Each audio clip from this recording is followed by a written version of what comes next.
নির্দোষ ব্যক্তিকে দোষী বানানো হচ্ছে মিথ্যা বলে।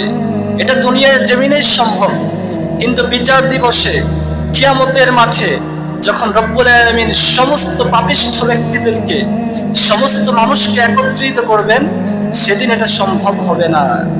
সেদিন এটা কোনো মানুষের পক্ষেই সম্ভব হবে না যে আজকে মিথ্যা বলে পার পেয়ে যাব। রাসূল আকরাম সাল্লাল্লাহু আলাইহি ওয়াসাল্লাম তিনি হাদিসের মধ্যে বলছেন, ফায়ুখতামু আলা ফিহি, অথবা তাদের জবানকে বন্ধ করে দেওয়া হবে। অর্থাৎ এটা একটা হাদিসের অংশ। ওই অপরাধীদের কথা বলা হয়েছে যারা তাদের অপরাধ দেখার পরেও অস্বীকার করবে যে না, এটা আমার অপরাধ নয়। তাদের অঙ্গ প্রত্যঙ্গকে হুকুম করা হবে। ফায়ুকালু লিআরকানি, এবং অপরাধীদের হাতকে বলা হবে, চোখকে বলা হবে, অপরাধীদের কানকে বলা হবে ইনতিকি, তোমরা কথা বলো। আল্লাহু আকবার। কি বলবে? আল্লাহ তাআলা অপরাধীদের হাতকে বলবে তুমি কথা বলো, চোখকে দেখিয়ে দিয়ে বলবে অপরাধীর চোখ তুমি কথা বলো। এরপরে অপরাধীদের গায়ের চামড়াকে দেখিয়ে বলবে চামড়া তুমি কথা বলো।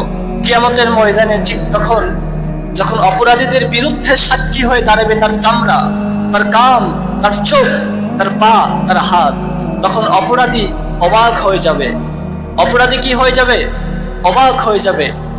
সমস্ত বিষয়ে যখন সাক্ষ্য দেওয়া শেষ হয়ে যাবে, তখন অপরাধীর জবান আবার খুলে দেওয়া হবে। তখন অপরাধী বলবে চোখ কান তুই দূর হয়ে যা, আমার গায়ের চামড়া তুই দূর হয়ে যা, আমার হাত আমার কাছ থেকে চলে যা। আমি তোদেরকে বাঁচানোর জন্যই এতক্ষণ থেকে এত মিথ্যা বলেছিলাম। দুনিয়ার জমিনে তোদের শান্তির জন্যই এত পাপ করেছিলাম।